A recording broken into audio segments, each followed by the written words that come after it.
Primer par craneal, olfatorio. Su origen real se da a nivel de las neuronas bipolares del epitelio olfatorio de la mucosa de la lámina cribosa del hueso etmoides, como se encuentran aquí. Las neuronas bipolares como tal son 20 a cada lado.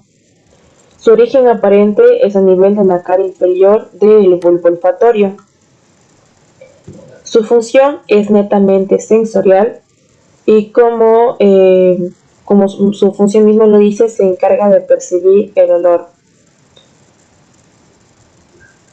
Como tal, estas neuronas bipolares se van a dirigir hacia atrás y se van al área entorrial, que se va a encontrar a nivel del lóbulo temporal, mediante las cintillas y van a llegar a las impresiones olfatorias. Los daños que se pueden causar a nivel de este nervio es debido a traumatismos, inhalaciones de sustancias tóxicas, fracturas a nivel de la base del cráneo, un aneurisma a nivel de este nervio, en el caso actual que es el COVID-19, fractura de las fosas nasales, alergias, gripe e incluso un accidente cerebrovascular. Para valorar el par número 1, que es el olfatorio, por favor, le pedimos en este caso al paciente que cierre los ojos, con un dedo tápese la fosa nasal derecha y le voy a hacer a percibir un olor y me va a indicar qué olor es. Esencia de coco. Ya, por favor, cierre los ojos, tápese ahora el lado izquierdo. El mismo, esencia de coco. Ya, en este caso valoramos que no hay patología a nivel del par olfatorio. Segundo par craneal, óptico. El origen real es netamente a nivel de la retina. Su origen aparente va a ser a nivel de la parte posterior del globo ocular. Es un nervio con un componente netamente sensorial y su función es encargarse de la visión. Su recorrido es que al momento de salir en la parte posterior del globo ocular se va a dirigir hacia a nivel del occipital a la cisura calcarina. Como tal, este nervio se encuentra formado por dos fibras o dos ramas. Una fibra medial o rama medial que se la conocen como las fibras nasales y unas fibras o ramas laterales que son las fibras temporales. Cuando las fibras nasales se entrecruzan van a formar lo que es el quiasma óptico, mientras que las fibras temporales van a pasar ipsilateralmente. Ahora, ¿cómo se puede encontrar afectado este nervio? Es debido a una hemianopsia, es decir, la pérdida de la mitad ocular. Una ceguera cuando ya se pierde totalmente la visión. Una cuadrantanopsia es cuando se da la pérdida de un cuadrante ocular. E incluso por un traumatismo, es decir, por la presencia de un objeto extraño a nivel del ojo que puede llegar a causar una afección a este nervio. Para la evaluación del par 2, que es el óptico, primero se va a evaluar lo que es la agudeza visual, que en este caso se va a utilizar una tabla de Snellen. Como la persona presenta un grado de alfabetización alta, se van a utilizar letras. Esta tabla se debe colocar a 6 metros de distancia y la persona se debe tapar primero el ojo derecho con su mano derecha sin hacer presión y debe ir indicando la letra que en este caso el evaluador señale para que la vaya diciendo. Esto se debe valorar con una puntuación de visión normal de 20 sobre 20 y una puntuación anormal como afección a nivel del par óptico de 20 sobre 200. Es importante que en este caso no se le indique antes la tabla a la persona para que no se memoricen las letras. Y con este objetivo es de evaluar tanto el ojo derecho como el ojo izquierdo. En este caso, de este trabajo únicamente se lo indica de manera rápida, ya que tiene como fines prácticos. E, D, F, C, E, F. En este caso, la persona presenta una agudeza visual a nivel del ojo izquierdo con una puntuación de 20-30, siendo un poquito normal a nivel de la puntuación normal que es 20-20.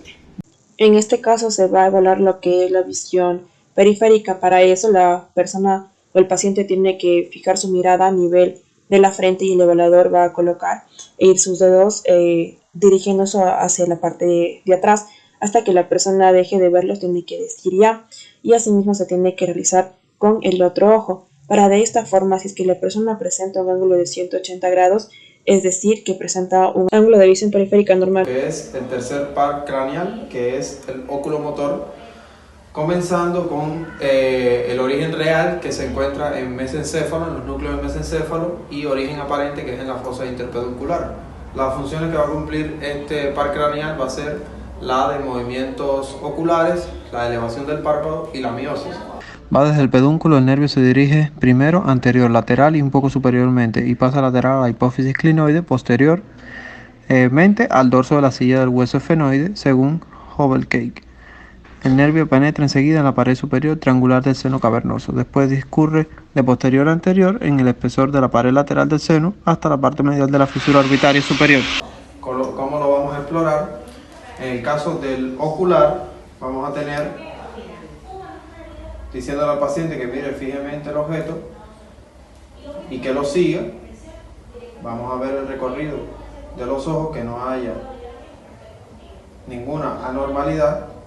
Y por supuesto, para ver el caso de la miosis, con la ayuda de una linterna, vamos a ver el párpado y el iris, cómo cumplen la función de miosis y midriasis. El cuarto par, o también conocido como nervio troclear. El cuarto par tiene su origen real en lo que es los núcleos del mesencéfalo, al igual que el oculomotor, y el origen aparente entre los colículos inferiores en el mesencéfalo posterior. Tiene de igual manera la función de movimientos oculares hacia arriba y hacia internamente. Trayecto del cuarto par. El nervio troclear se dirige lateralmente y anteriormente, rodeando primero los pedúnculos cerebelosos superiores y después el pedúnculo cerebral. Este nervio llega así a la base del cráneo y penetra en la pared del seno cavernoso, posterior y lateralmente al nervio oculomotor, a la altura del ángulo formado por el entrecruzamiento de las dos circunferencias de la tienda del cerebelo. Entonces, para comprobarlo, de igual manera utilizamos un objeto en el cual el paciente le podemos indicar que siga el objeto tanto hacia arriba como que siga el objeto hacia el medio, y de esta manera podemos ver que no haya anomalías a nivel del nervio y no exista ningún tipo de estrabismo. Para el número 5, que es el nervio trigémino, el cual cuenta con 3 ramas, vamos a tener que es tanto sensitivo como motor. El origen real de la parte sensitiva se va a encontrar a nivel de lo que es el tronco encefálico y la médula, y la parte motora en lo que es la protuberancia. Y en el caso del origen aparente vamos a encontrar en las caras laterales de la protuberancia. Proyecto del quinto par. Desde su origen aparente, las dos raíces se dirigen superior, anteriormente y lateralmente entre los pedúnculos cerebroso medio y la cara posterior superior de la porción petrosa del hueso temporal. Penetran en la cavidad trigeminal por medio de un orificio demasiado grande, comprendido entre el borde superior de la porción petrosa del hueso temporal, que presenta a esta altura una escotadura y una circunferencia mayor de la tienda del cerebelo que contiene el seno petroso. Estos van a estar divididos por el plexo triangular, y a través del ganglio de Garcer van a salir las raíces nerviosas del mismo, donde va a estar la oftálmica, la maxilar y la mandibular, y van a llegar a sus respectivas partes. Para evaluar este nervio tenemos que tener en cuenta de que existen en este nervio pues 3 ramas que vamos a encontrar, que son la rama oftálmica, la rama maxilar y la rama mandibular. Para evaluar estas ramas vamos a aplicar con un equipo puntiagudo una herramienta, aplicando suavemente pinchazos para ver la reacción de este nervio. Igualmente debemos hacerlo bilateralmente para ver reacciones similares. Ahí podemos encontrar de que no hay ningún tipo de anomalía.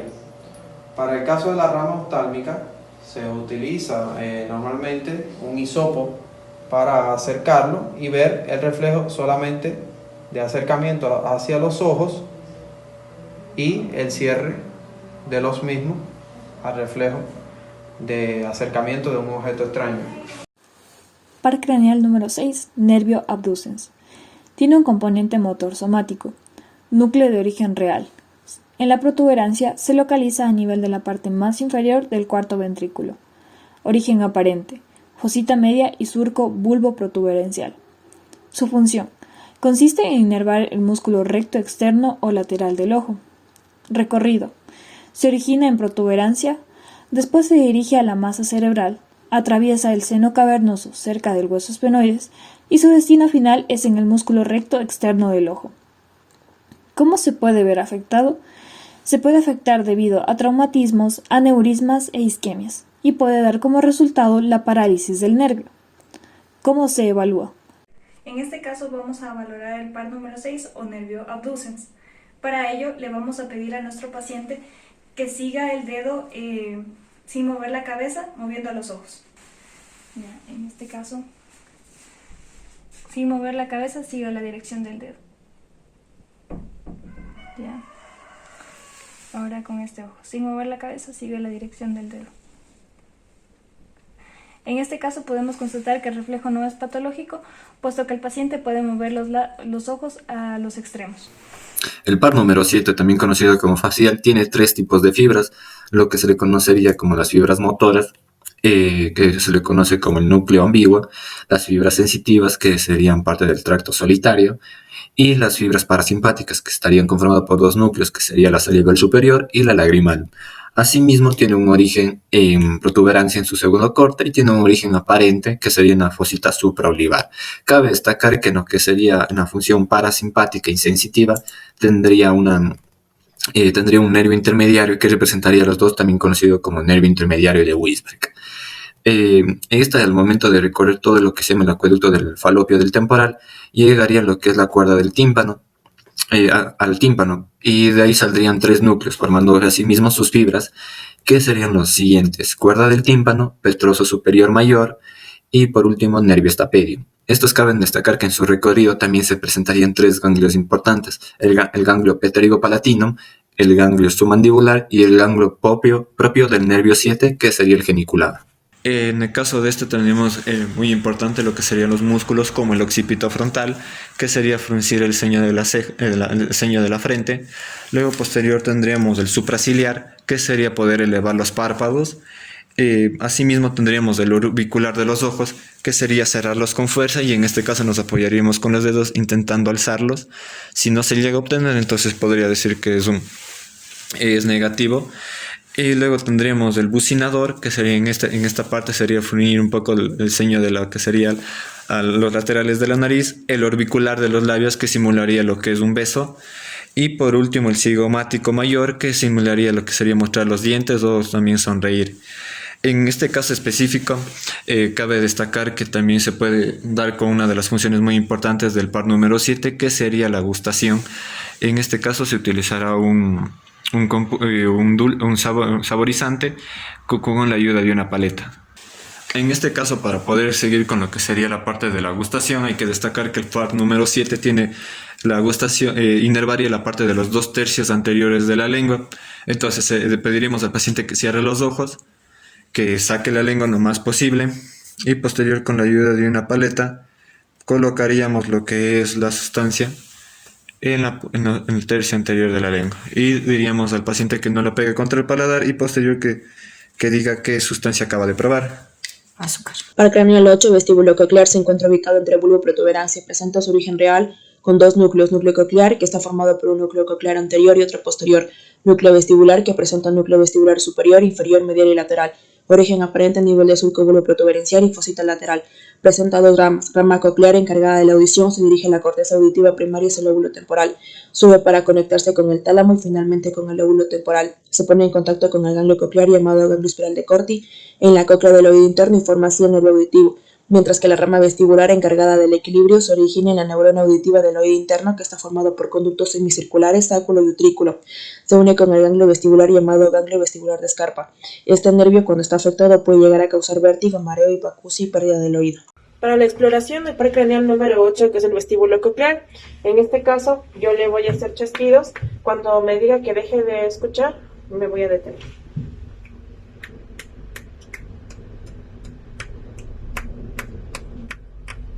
Ya. Ahora con el oído derecho.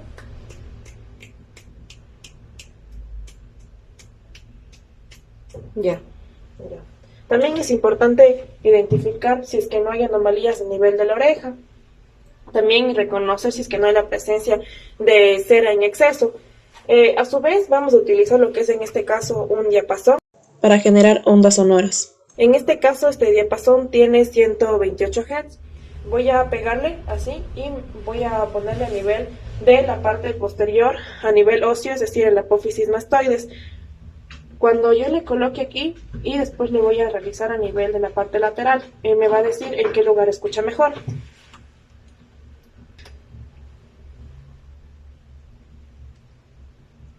Ahí. ¿Ya? En este caso le acabamos de hacer a la paciente una prueba de rine, que en este caso es decir que tiene un rine positivo, ya que como tal, en el caso de ser un rine positivo, la persona escucha de manera adecuada a nivel de la parte anterior, es decir, de la oreja. Si es que la persona presentaría un rine negativo, sería a nivel de la parte ósea, es decir, que la persona ya está presentando una hipoacusia. Ahora vamos a ver lo de la parte del equilibrio. Por favor, cierre sus ojos. Ahora, en este caso la persona únicamente está con los ojos cerrados y no ha perdido el equilibrio. Ahora vamos a realizar unos movimientos leves a ver si es que en este caso pierde el equilibrio.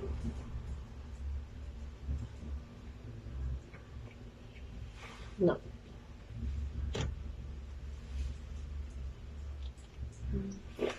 Como podemos observar, en este caso la paciente presenta a nivel del nervio vestíbulo-coclear de manera adecuada. Par 9. Origen real, núcleo sin bulbo raquídeo en el núcleo ambiguo, segundo corte, y el núcleo del tracto solitario, cuarto corte. Origen aparente, surco retroolivar detrás de la oliva vulvar.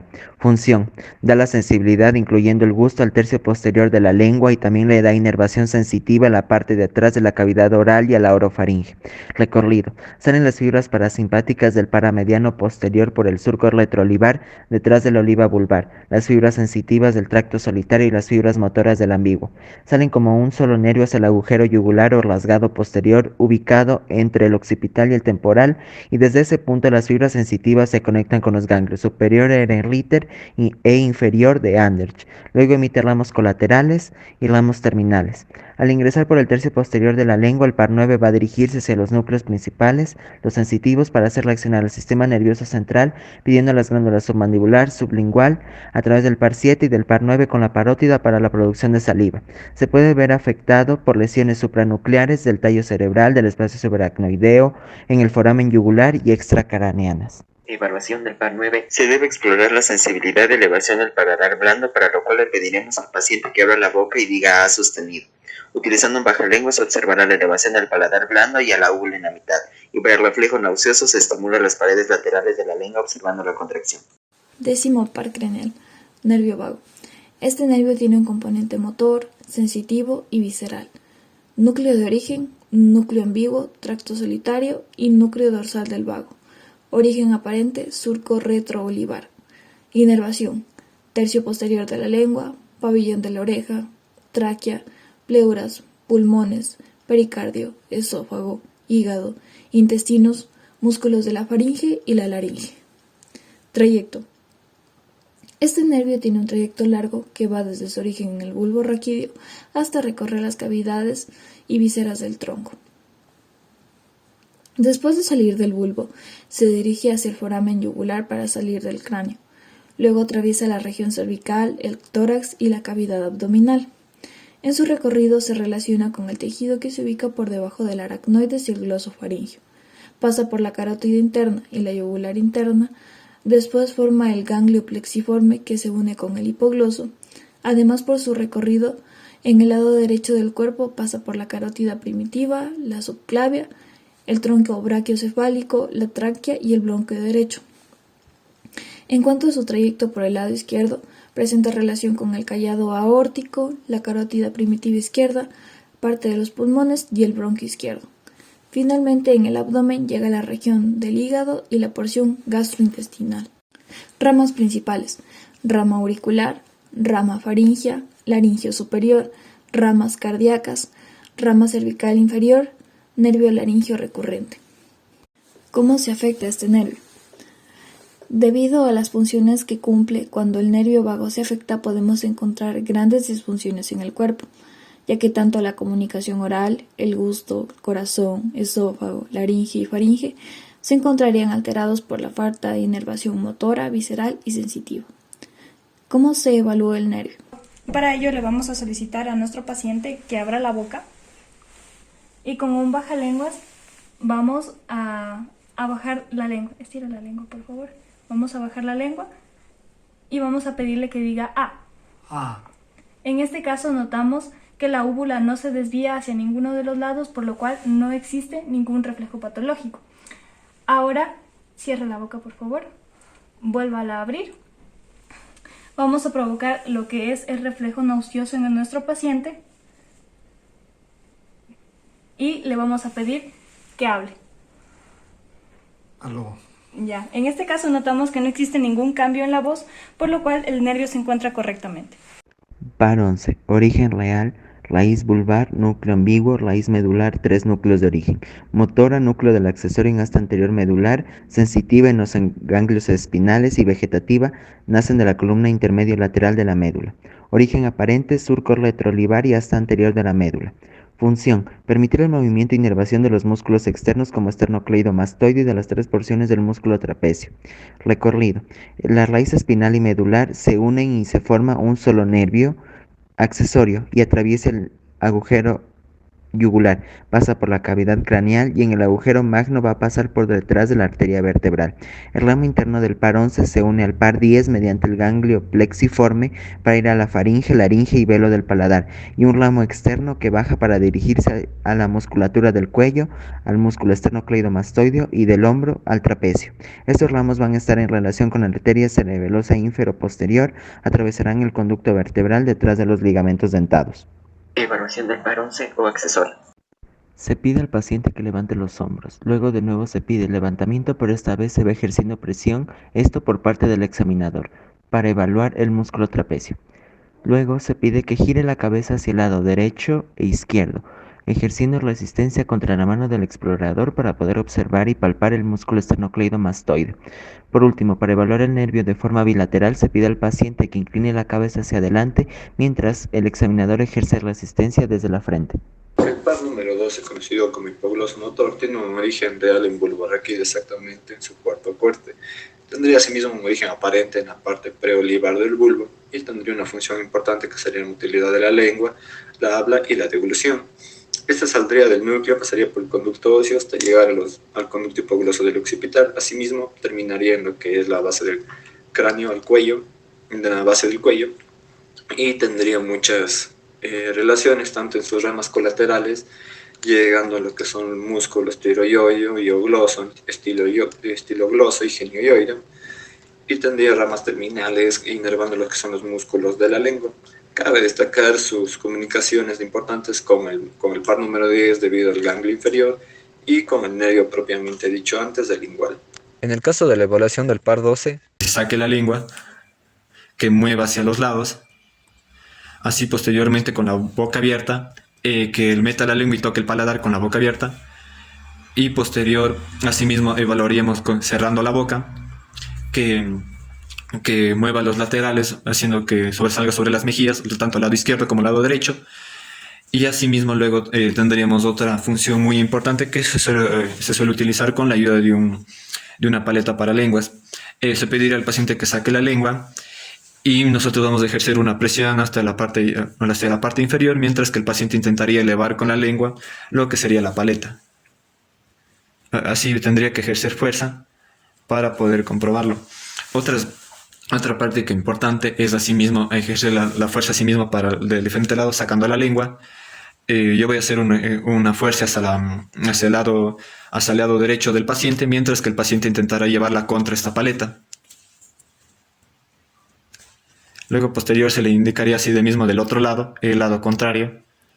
En el caso que el paciente llegue a presentar fuerza contra la paleta, se diagnosticaría que el paciente tiene un correcto reflejo de ella y asimismo se puede observar que pudo sacarle de manera correcta la lengua y hacer diferentes movilidades.